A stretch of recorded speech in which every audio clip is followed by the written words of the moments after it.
साठी नाही का मागत? अरे देवी मी माझ्यासाठी नाही मागत, या रयतेसाठी मागते की देवी. या आया बहिणीची इज्जत राखणारा मला एक पुत्र दे. या आया बहिणीचं गोकू रक्षण करणारा मला एक पुत्र दे. देवाचं मंदिरातले कळस राखणारा मला एकच पुत्र दे ग. फक्त मला एकदा पुत्र दे. आणि जर तो पुत्र झाला ना तर त्या पुत्राचं नाव मी तुझ्या नावावरून ठेवील. महाराजाचा नवस केला आणि एक दिवस तो दिवस उजळला म्हणजे 19 फेब्रुवारी तो दिवस उजळ. एकच राजा इथे जन्मला,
बघा 19 फेब्रुवारी हा दिवस उजळला आणि त्या दिवशी रयतेचा वाली जन्माला आला.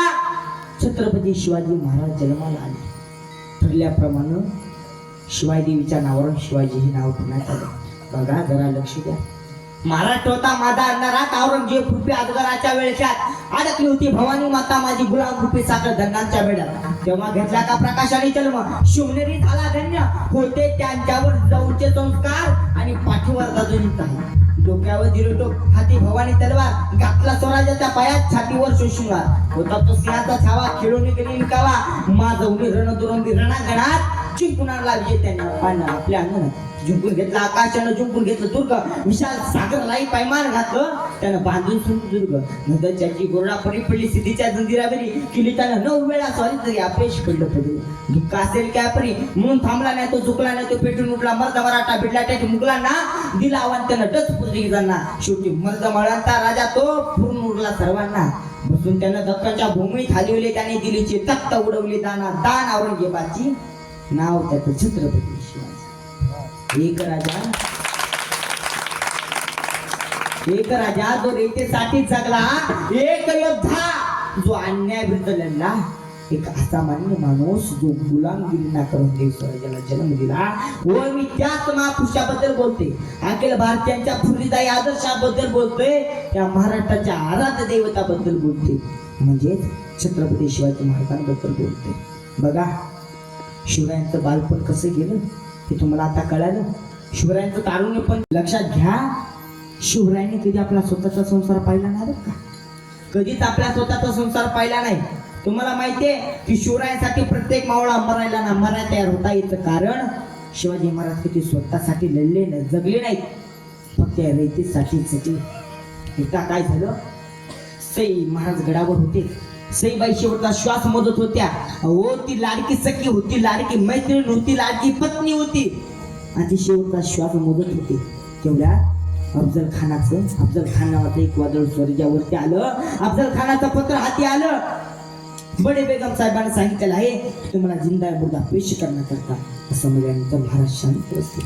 काही काळामध्ये सईबाईंचं निधन झालं. अहो लाडकी पत्नी होती, लाडकी सती होती, लाडकी मैत्रीण होती, ती मिली करायचं तरी काय. छत्रपती संभाजी महाराजांची आई वागली होती. पण शिवरायाने नाही आपला कधी स्वतःचा जुसार पाहिला नाही. हो संभाजी महाराजांना एकदा शेवटचं बघितलं, गडावर टाच तुम्हाला निघाले, प्रतापगडावरती निघाले. प्रतापगडावरती गेल्यानंतर आधी अफजल खानाला पत्र लिहिलं. बघा शिवराय कसं पत्र लिहितात. शिवरायांचा गनिमी कावा काय हे सांगतो तुम्हाला. शिवरायांसारखा शूरपुत्र काय जन्माला यावा ह्याच्यासाठी सांगायला लागलोय. शिवरायांचा गनिमी कावा काय होता. शिवरायांनी लिहिलं, अफजल खान साहेबा, आम्हाला तुमची खूप भीती वाटते. तुम्ही आमच्या काकाप्रमाणे तुम्ही आम्हाला प्रतापगडावरती भेटायला याल का, आणि येत असताना मुबलक सैन्य घेऊन घ्या. असं म्हणल्यानंतर अफजल खानाला वाटलं शिवाजी महाराज घाबरले. अरे वेड्या, इथं शिवाजी महाराज घाबरले नव्हते. इथं तर शिवाजी महाराजचा गनिमी कावा चालू झाला. तो मोठा थाटामाटात आला, 40 राजे फौज घेऊन आला. फौज घेऊन आल्यानंतर आधी त्याचा विष देऊन हाती मारला. कारण ते शिवराय सांगायचे आधी युद्ध शत्रूच्या मनात कळायचं असताना मगच त्याला रणांगणामध्ये गाळायचं असतं. फक्त भयानक काळोख अंधारामध्ये फक्त गडाला एक दरवाजा उघडला. तो या भयानक काळोखाच्या अंधारात तिथून त्याचं 40,000चं फौज येत होतं. त्याचं महाराज त्या काळोखाच्या अंधारामध्ये इतकी शांतता, इतका काळोख होतं की आता 20,000 सैन्य तिथंच मेलं. तो 20,000 सैन्य घेऊन पुढे आला. गडावर आल्यानंतर मोठा शामियाना उभारला होता. हिरे माणिक जवारात मोती शुभषित करून लावले होते. कारण ज्यावेळेस अफजल खानाने बघितलं त्यावेळेस अफजल खान हेच विसरून गेला की तू कोणत्या कारणाकरता आला. त्याला म्हणायचं गनिमी कावा. सांगण्याचा मुद्दा काय, सईबाई वारल्या तरी सुद्धा महाराज दुःख श्लोक करीत बसले नाही. नाही मला या रयतेसाठी जगायचे. मी जगणार त्या रयतेसाठी जगणार. जगले तर रयतेसाठीच जगले राजे. आणि आज त्यांचा मावळा म्हणून जन्माला आलेले मनोज जरांगे पाटील, अहो अन्न पाणी त्यागला कुणा करता टाकलं. काय गरज होती का, काय काम होतं. किती आमदार खासदार त्यांच्या पायापाशी लोळत होते. हो पायापाशी बसले होते. काय पाहिजे ते मागा, आरक्षण सोडा, उपोषण सोडा. का, फक्त आपल्या करता. काय त्यांचा स्वार्थ होता त्यामध्ये, फक्त आपल्या करता. याला म्हणायचं रयतेसाठी जगणारा.